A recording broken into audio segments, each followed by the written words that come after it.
But why are you sleeping in a family shelter when you own a house on Maplewood Avenue? My grandmother said like she was asking why I was late to brunch. I froze.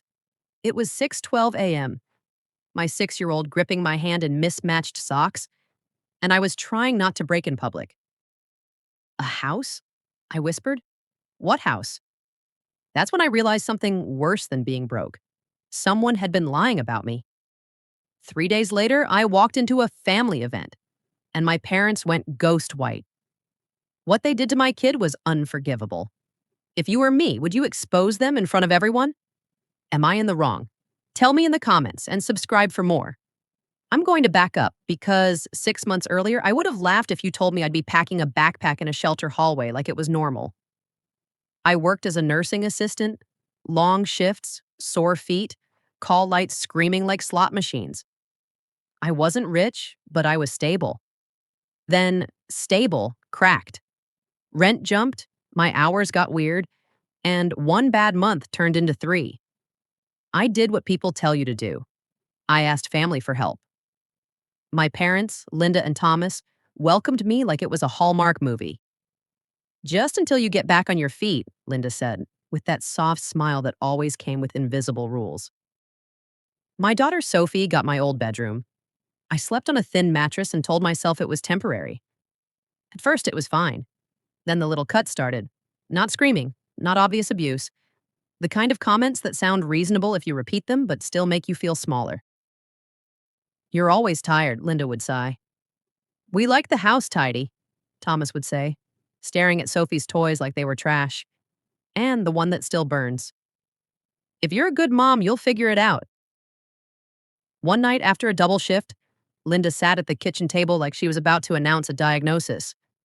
We think it's time you became independent, she said. Thomas nodded like he was agreeing with the weather. They gave me 30 days, which sounded generous until you've tried to find an apartment with a kid, a deposit, and a credit check. I spent breaks at the hospital scrolling listings. Every call was the same script. First and last month, deposit, proof, sorry, we chose another applicant. I started skipping meals so Sophie wouldn't notice the budget tightening. I told her we were saving for a surprise because lying felt kinder than fear. Then came the night they decided 30 days was just a suggestion. I came home after midnight. The hallway light was on like a spotlight for my humiliation. 2 cardboard boxes sat outside the door. My boxes. I tried the doorknob. Locked. I knocked. Linda cracked the door and hissed, "Keep your voice down, neighbors." Like I was the problem. Why are my things out here? I asked, already shaking. Thomas called from behind her, bored. We told you independence. It hasn't been 30 days, I said. Linda's smile tightened. Plans change. And that's when I saw Sophie, curled up by the shoe rack, jacket folded under her head, shoes still on. Like they'd parked my child there hours ago so I could pick her up and disappear quietly. My stomach dropped. I wanted to scream. I didn't. Because in that apartment, screaming just made them look calmer. I scooped Sophie up. She wrapped around my neck half asleep and mumbled, "Mom, are we home?" And I lied. We're having a sleepover. That night was streetlights and numbness. I drove until I couldn't, then sat in the car while my kid slept in the back seat. The next day I tried motels. 1, then 2, then the money ran out. A school counselor asked if everything was okay. Sophie looked at me, watching, learning. I broke. I told the truth. 2 days later, I was signing intake forms at Hope Haven Family Shelter, trying not to flinch at the word family on the sign. Sophie whispered too loud, "Is this our house now?"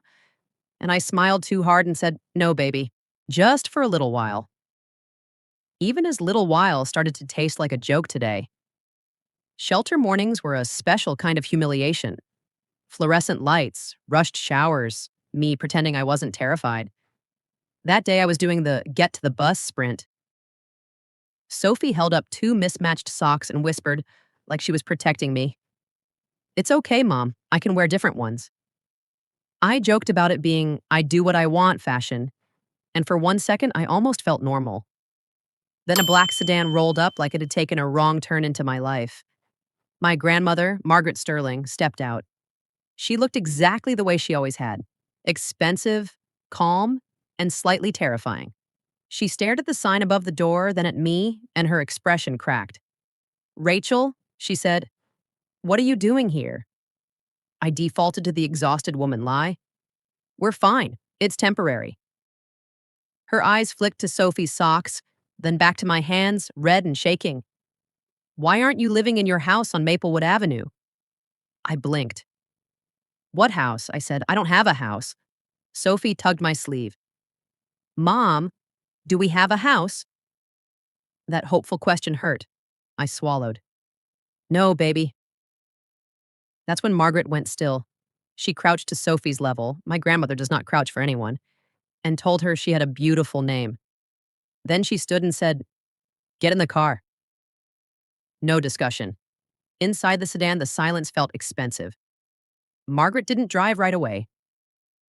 "By tonight," she said, calm as ice, "I will know who did this."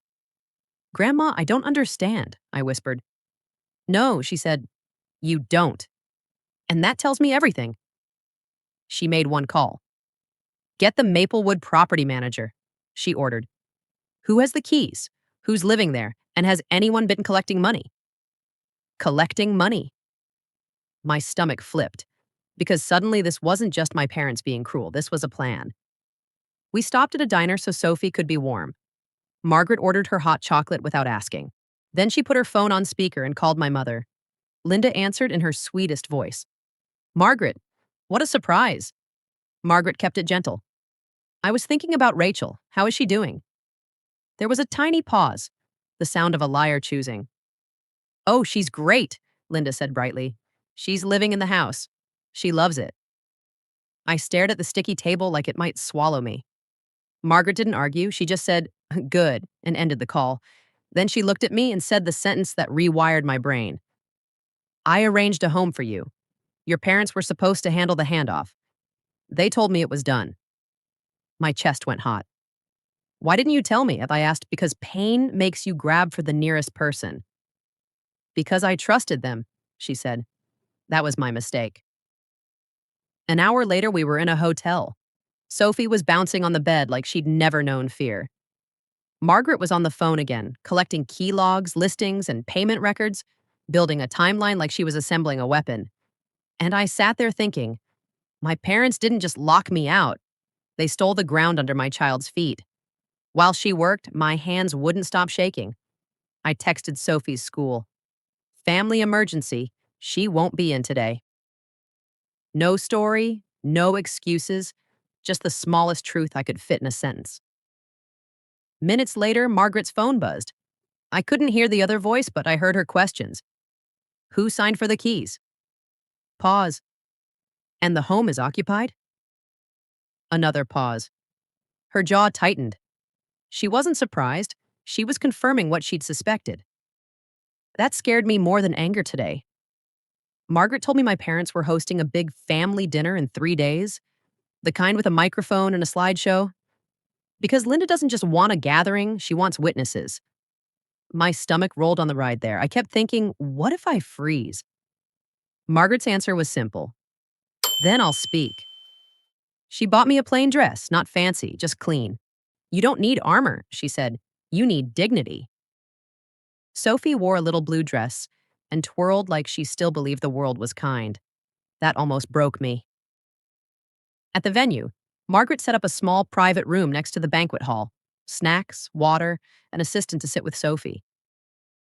"She doesn't need to be in the center of this," Margaret said. Sophie looked up, serious. "Do I get snacks?" "Good ones," Margaret promised. Then Margaret made me walk in first. The room was full of relatives, wine glasses, and that fake warmth families spray on like perfume. Linda saw me and her smile glitched. Thomas went rigid. Nobody asked where Sophie was. They just watched me like a problem they didn't want to name. A minute later, Margaret entered with a calm man carrying a laptop bag and a slim folder. My parents went pale. Not surprised pale. She brought proof pale. Margaret turned to Linda. "Before we eat, I'd like to clear up something you told me," she said. You said Rachel was living in the home on Maplewood Avenue. Linda laughed too fast. Well, yes, she. Margaret lifted a hand. Let's do facts. She nodded to the man with the laptop. The projector lit up. Maplewood Avenue, summary. Slide 1. The home was arranged for me and Sophie. Slide 2. Key release signed by Linda. Slide 3. The home listed as a furnished rental. Photos of the living room, the kitchen, the bedroom I was supposed to tuck my kid into. Slide 4. Tenant move-in date. Slide 5. Payout instructions. Rent sent to an account Linda and Thomas controlled. The room went dead quiet. Margaret's voice stayed level. You didn't just take the keys, she said, looking around so everyone heard. You rented out the home meant for my granddaughter and my great-granddaughter, and you displaced a child for profit. Thomas barked, This is inappropriate. This is a family event. Margaret didn't blink. Exactly, she said. That's why I'm doing it here. Linda started crying. We had debts, she sobbed. We were going to tell her. Margaret's face didn't change. I understand enough, she said, and I'm done funding your choices. Then she dropped the guillotine. Starting now, Linda and Thomas receive nothing from me. No more money, no inheritance. The attorney handed them papers. A uniformed officer stood nearby, quiet and present. Linda whipped toward me, eyes wild. Rachel, tell her to stop. We're family. Something in me went cold and clear. You should have remembered that, I said, us before you turned my kids' home into your side hustle. I walked out. I went straight to Sophie, hugged her so tight she squeaked, and she asked softly, Mom, can we go home? I swallowed and said, Yes, baby, we can. 6 months later, we live on Maplewood. Sophie has her own room and a crooked wall of drawings. Margaret visits on Sundays with pastries and pretends she's only here for Sophie. And my parents? Their respectable image didn't survive daylight. I still wake up at night hearing that lock click. But now I know it wasn't my failure. It was their choice. If this made you angry too, hit like, share, and honestly tell me what you'd do. Now that we're safe, the question people keep asking is whether Margaret went too far by blowing it up in public. And I get why they ask. Public shame is loud. But so is a 6-year-old sleeping in a coat by a shoe rack because her grandparents wanted quiet neighbors. The truth is, my parents didn't just betray me. They treated my child like collateral. What I learned is brutal and simple. Family isn't a permission slip. Love isn't something you prove by tolerating abuse. And help isn't help if it can be intercepted by the people hurting you. So here's my honest reflection. I didn't start the fire. I just stopped pretending the smoke was normal. Margaret didn't ruin my parents' reputation. She exposed what was already rotting underneath. But I'm still wrestling with it because the little girl in me was trained to keep the peace no matter the cost. Am I in the wrong for letting it go public? Or would you have done the same to protect your kid? Seriously, am I in the wrong? Tell me your answer in the comments. And if you want more stories like this, real emotions, real lessons, hit subscribe and stay with me today.